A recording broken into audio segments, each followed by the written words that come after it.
Hello and welcome to another short drawing film. This week I was going to have a little look at some experiments I've been doing with printmaking and lino cuts in particular. I've long been an admirer of people that do these lovely graphic prints or that can do them. People like Geo Ham and the Bird Machine, and there's a new artist that I found called Julius Klinger. These were done over 100 years ago, but they look like they could have been done yesterday. There's something really striking about this sort of working in reduced amounts of colours with strong graphic shapes. They just stop you in your tracks. So I thought the cheapest way to give that a go would be with lino cuts. So I bought myself some simple tools. I got these wood carving tools. I mean, some of them might not be necessarily useful for lino, but most of them are. We've got sort of the basic V-shaped cutting tool and a U-shaped cutting tool, a small one and a big one, and a kind of a blade for cutting straight lines or edges.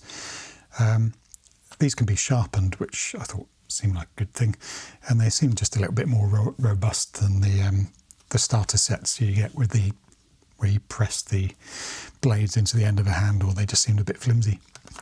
The other thing you need are is a roller to apply ink to your lino cut, a piece of glass to put the ink on.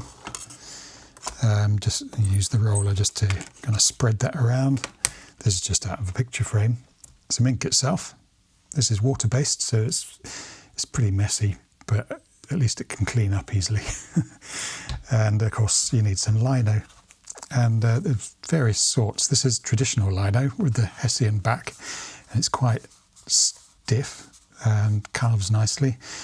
This is kind of some sort of child-friendly rubbery stuff, and it's all right. I mean, the purists will prefer the proper lino, but I think this is a bit cheaper, and I think it's fine for experiments and just to get you started.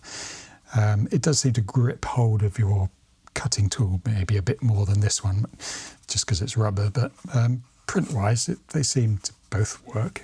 So yeah.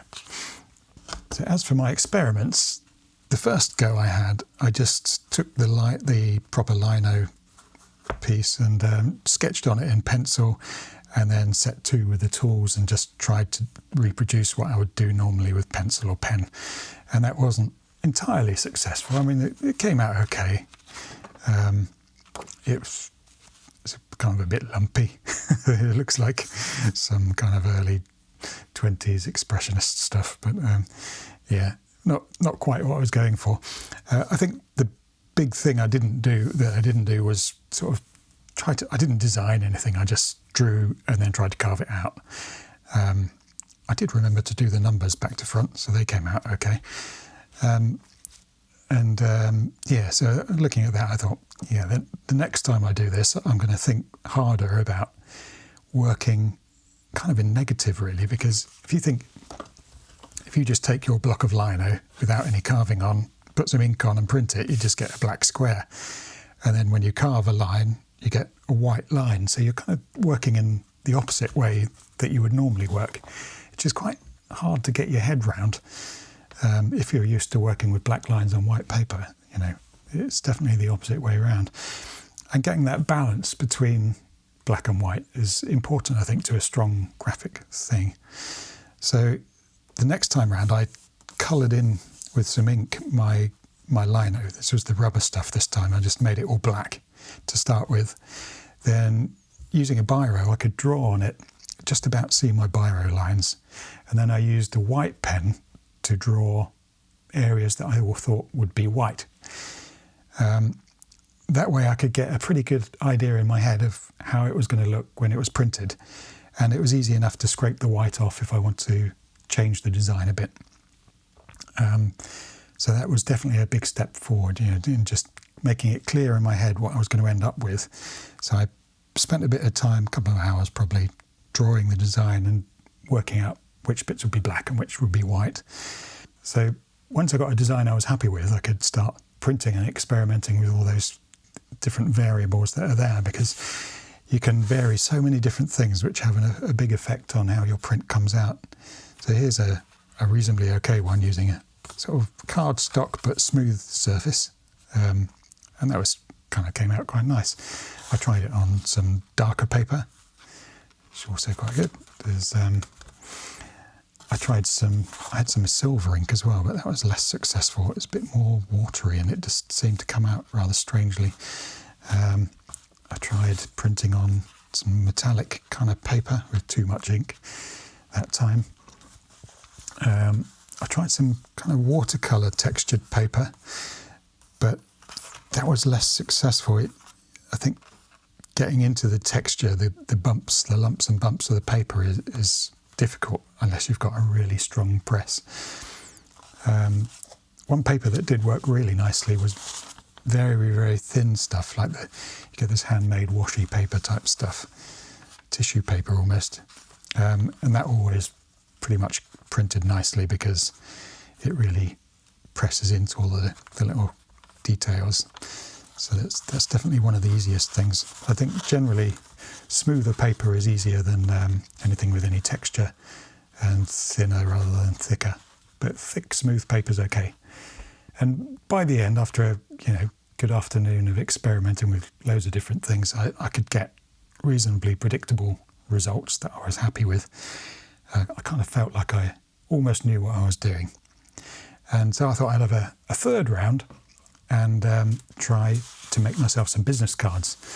And this time I want to go really graphic. I want to make something a very strong graphic shape. I think I decided that the best way to kind of get my head around what I was doing was to make a kind of a silhouette of an object, and then so you get a strong, clear silhouette, and then use the carving tool to make sort of detail within it. That seemed like something that I could manage. And so in fresco here, I've drawn some thumbnail drawings, very rough and sketchy. These are they're not about looking beautiful. It's just purely where is the design going to sit on a card and what bit will be black and what will be white. I'm not really worried about making it beautiful at this stage. So I tried a side view close up. These are going to be quite small, so I had to think about just how much detail I could do. There is a limit to how small the detail it can be on a lino cut, I think. Certainly for me at this stage. I tried landscape and portrait, different things, some with text, making it more of a feature of the text, or just thinking of engine parts, something just graphic shapes basically that would stand out and be very bold. I quite like these front views, so that's what I took to the next step. I divided it up into a square. At this stage I decided to redraw it more, with more care. So there's kind of a rough one that I've cleaned up. Well, that's the very rough one. There's a kind of cleaned up one. I decided to give the drawing a bit more room. Then I tried different types of text, with the lines in between, or white on black with a cloud of something, shadow. And then I thought, actually, with these cards being quite small, maybe just get rid of the text. It's going to be really difficult to carve anyway, so maybe just lose the text and just concentrate on an image. So I ended up with this half a front view of a car, and that's what I redrew on my little piece of lino and cut out. So here's the lino itself, and again I used some black Sharpie so I could see what bits were going to be black when I printed and which bits would be white, and started to print those on my little pieces of card, and here they are. So the first ones are just black.